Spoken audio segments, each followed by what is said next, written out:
How you doing, YouTube? Matt, Massive Beer Reviews, back with yet another review. A little bit of collab, hopeful, Chicago-based goodness in the form of Hop Butcher for the World and Bottle Logic. It's their Test Your Might Imperial Stout. Yeah, it's been a while since I've had a stout from the Hop Butcher guys. Not Bottle Logic. I've had quite a few of theirs. Those stuff actually makes the shelves out here.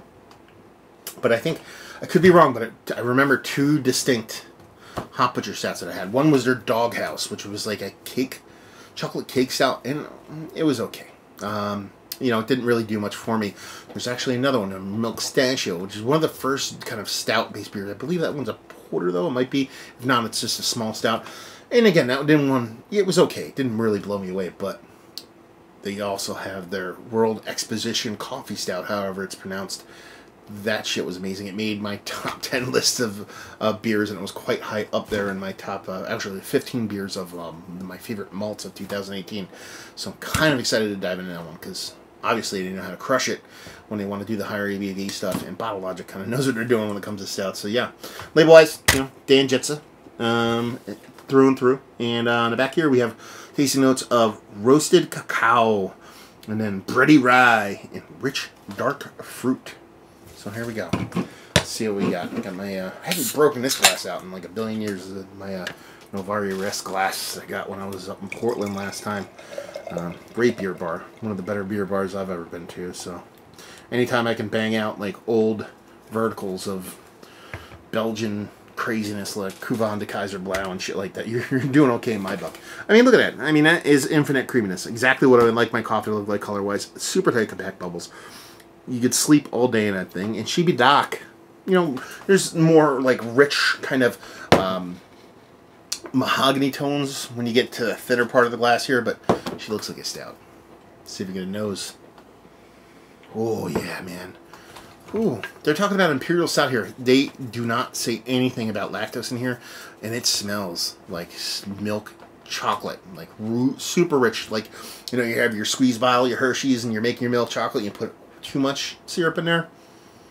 I know you're like, asshole, you can't put too much syrup in there. Yeah, you can. I've done it. And at first when you drink it, you're like, oh, this is so good. But then after this third or fourth sip, you're just like, your tummy starts to hurt and stuff. Bad. In a good way. Yeah, just rich, huge chocolate. But there's an added component to it. They're talking about a rye spiciness in here. And here, what is it? Bready rye. Okay, I don't know if they used a rye malt in there, but I don't know if I would have picked that up. This rye specifically. They didn't write it on there, but I do get this kind of spicy molasses kind of vibe on the back end. Just kind of fiddling around in the back there, and it's pretty damn cool. It smells big. It smells huge. It smells every other adjective for large things. And it smells nice. Decadent. Decadent. I want there to be a bitterness. I want there to be some balance in there. I'm not really getting it on the nose, but if it comes off straight sweet, I think I'll be okay with it. We're going to find out, though. Cheers.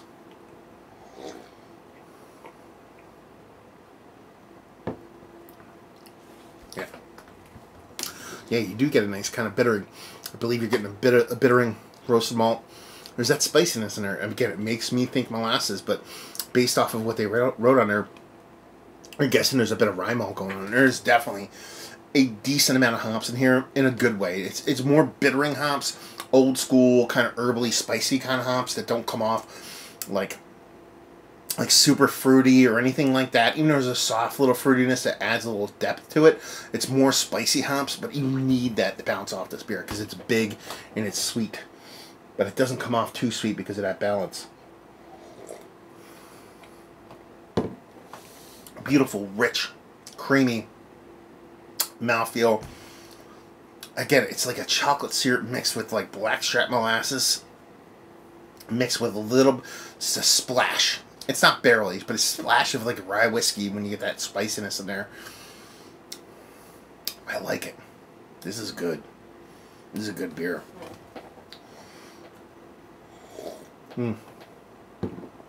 Yeah. And that's it. It's probably, I mean, they don't say anything other than Imperial Stout. 11.5%. They don't talk about lactose. I could see this being a lactose beer that has that kind of sweetness going on for it, but they're talking core 4 here. probably one of the better Core 4 stouts I've had in quite some time. So let's cut to that chase. Is it one of the better Core 4 stouts? I'll repeat myself. Yes, it is. It's actually kind of up there. Surprisingly, there's so much depth, so much character to it. I have a hard time believing it's just Core 4 beer. That's how expressive it is with that spiciness, with that kind of sweetness that has depth to it outside of just a malt. The way that kind of mouthfeel comes off, it kind of tastes like a spiced with something extra with a touch of lactose kind of Imperial Stout. Yeah, Core 4-wise, this is bonkers. I mean, it's a good beer regardless, even if that stuff was in there and they didn't tell you, but yeah, this is pretty damn good stuff. Value and availability, no idea. They send it to me. But you can find our shit on shelves, and our pricing is usually very, very in line with the market, not too above. And leave you with, if you like what we like this beer. If you like rye beers, but you want a stout, and you like lactose, but you want just a touch of it, because I think it's maybe just a heavily oated, and that's where I'm getting the lactose from, and then that rye maltiness with the combination of the spicy hops kind of gives me that added kind of spiciness in combination with that chocolate component from the malts they use. You're also getting like a little bit of kind of molassesy vibe from that kind of sweetness, that residual sweetness from the stout itself. There's levels to it. There's multi-levels to it. So if you like a complex, let's say those words, I don't say them all that often, multi-dimensional stout, bringing a lot to the table. You like a bit of spiciness. You like a little bit of balance. You want your beers to be sweet, but you don't want to be overtly cloying or even close to cloying. This is going to do you. This is interesting stuff. And again, not to kind of beat a dead horse. Test your might. I was looking for a joke there with beat your dead horse. But anyway, it's Hot Butcher. You know, they fuck with shit. They come in at just a slightly different angle than what a lot of people do, and that's one of the reasons why I enjoy their beer so much. And this one is, while being a collab, also kind of shows that. That's a good thing. So there we go. Another review in the books. Hopefully you guys enjoyed it. Down there if you want to talk about it. Lights flashing and shit. Let's see. Massive Beers if you want to check me out doing the social media stuff. Beer Massive if you want to check me out doing a whole podcasting thing. And hopefully you guys enjoyed the review. Hopefully you're enjoying a nice little collab stout right now. Hopefully see you next time. Cheers.